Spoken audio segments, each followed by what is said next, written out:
Now for global business updates, Rotus Oddiri joins us. Good morning, Rotus. Good morning, Doctor. Good morning, Rufai. Begin with big news in the, again, AI space. Scale AI raised $1 billion in a funding round yesterday. The funding round was participated in by Meta, Amazon, some of the biggest tech companies that are trying to put, incorporate artificial intelligence into their models. So what Scale AI does is to feed large language models data sets that will teach them the ability to speak natural language. So I wanted to use the analogy of a child that's reading. If you're teaching, that's the toddler model. So if you look at a child, basically that parent is Scale AI. She's pointing at a book, and the child is the large language model. So if you think about when you're teaching a child how to read, A is for apple, B is for ball, C is for cat. And then over time, you get more complex. A is for ambidextrous, B is for biodiversity, C is for calisthenics, things like that. Over time, as the child gets older, the child is able to learn. So that is how this thing works. And these software engineers are paid a lot of money to be able to provide the actual data sets that the large language models will be trained on, which is what Scale AI is doing. So if you look at some of the recent AI company valuations, it's been really impressive. So Fiscal is into robotics. Their latest valuation was $2.6 billion. The big dogs, of course, OpenAI, $80 billion. You've got Anthropic, $18.4. Mistral and Cognition, they're still seeking their own respective valuations, $6 billion, $2 billion respectively. You've got CoreWave at $19 billion. At the bottom there, you've got Scale. And then if you look at on the right column, the rightmost column, it's the amount of money that they've raised. Based on the stakes, the equity stakes that are being taken is where you get your valuation. As far as the salaries these folks are earning, these guys they are the new rock stars. It's been figured that OpenAI, look at that, they're making as much as $800,000 a year in order to train these large language models. So, this is the field that is basically that continues to grow. We come to the Central Bank of Nigeria. And the rates hike, I thought was going to be 25 basis points. We saw 150, but everything else went hard. Everything else was left in place. But there was something I noted yesterday, and I want you to listen to on the Global Business Report, which was that I pretty much figured that the MPC would note that month-on-month inflation has been decelerating, which means the tightening has actually, to some extent, been working. So here's what I said, and then what was said at the press conference. But we did see a deceleration in month-on-month inflation, though. So perhaps maybe we'll be looking to see if the Monetary Policy Committee does discuss the deceleration in month-on-month inflation. Members observed that while year-on-year headline inflation in April 2024 rose moderately, the month-on-month measures of headline, food, and core all declined significantly. This follows a decline month-on-month of headline and food measures in March 2024, suggesting that the recent tight monetary policy stance of the bank is beginning to yield the desired outcomes. Look, so that aside, we have to get to, of course, this matter of foreign exchange. And Rufai, you already pretty much hit the nail on the head with what fiscal authorities have to do. I want to go back to Dr. Abati's This Day Live, which everybody can catch 4 p.m. Sundays. He had Ayo Teriba, economist Ayo Teriba, and they talked about the MPC. This is what Ayo Teriba was saying about monetary policy before the MPC took place. Take a listen. What I'm saying is that the lesson we learn from the tightening, if you have moved your monetary policy rate by 600 basis points and you have raised cash reserve requirement to 45%, those two measures are far-reaching. But they are going to meet on Tuesday. It's going to be 3 months after the first hike in MPR and after setting CRR at 45%. But the exchange rate at the close of business on Friday, so when they come on Monday morning, they are going to learn that the hike has been futile in having any impact on the exchange rate. They are going to resume on Monday to find that rate is exactly what it was. before they hiked. And that inflation is worse than it was than before they hiked. So it is futile to be moving monetary policy instruments in the face of foreign reserve volatility. You need to set your reserve house in order before you can expect that domestic monetary policy instruments will be effective. So he talks about getting the reserves in order. So we had a couple guests after the decision to raise rates. Chinwe Egwim, chief economist of Coronation Merchant Banks, Damilola Olukpona, who is with StoneX. They both said the same thing, that essentially the fiscal side has to do something with respect to bringing foreign exchange into our coffers and stabilizing the exchange rate. I think the last time I ran this analysis, it was actually 50 to 60 billion dollars per year, not as high as what Ugru said. Yeah, but we'll take 50, 60. Yeah, we'll okay, take it. Yes, okay, but let me just say that there are multiple FX revenue sources, right? And I feel like there's so much attention, maybe because of, I don't know, but there's so much attention on the monetary side. And you have to understand that the CBN and MPC, they're doing their job. Right. You know, they're focusing on what is under their purview. Yeah. You have no export receipts. What's going on there? Yeah. You have the oil sector where, we've depended so much on FX receipts from the oil sector. Yeah.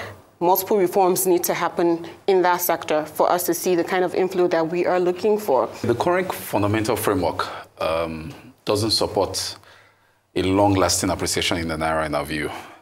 If you look at the fact that, given where the reserves are, if you remove the encumbered or the unencumbered portion, it appears like the CBN doesn't have what it takes to continue to bond out the reserves to support the Naira at a particular level. It might mean allowing the OMO rate, go to a levels where foreigners are very comfortable, which would earn us maybe in the region of $10 to $20 billion, or as the case may be, depending on how our market is attractive, compared to peers. That's one option. Another option is assessing the current situation and admitting how dire things are at the moment, In Egypt, we've seen large flow of funds. Said it. And, that has rejigged, their economy. That's right. Yeah, so, that option could also be approaching the World Bank, approaching IMF. Hey, he said it. Yeah. You finally you said the three-letter word, or three-letter institution. Okay, go ahead. Yeah. And seeking out maybe a short-term support. Then from then we can build structure around maintaining those flows and allowing for long-term appreciation in the Naira. Gentlemen and our audience, our fiscal side, they need to step up. So if you listen to what I said this morning, I think President Tinubu, you know what to do, sack some ministers. I don't want to tell you who to sack on national TV, but you know them. You were in Rwanda, Rotus. What Puyon said, if it's in some sane countries, the minister in charge of those departments that made a top multinational CEO say, they are not ready, I took my investment to Angola, should be out of their way now. I'm not supposed to tell you who to sack. It's 1 year already. You've seen what they can do. How much has been brought in? How much has been brought in? So that's why I was saying that what you want Cardoso can't go out of what he studied in the economic textbook. It will still go back to it when you have higher inflation going up. What do? Because of your real rate of return, you raise interest rates. It's done everywhere. Except if you want to do like Erdogan in Turkey, and we know how that backfired.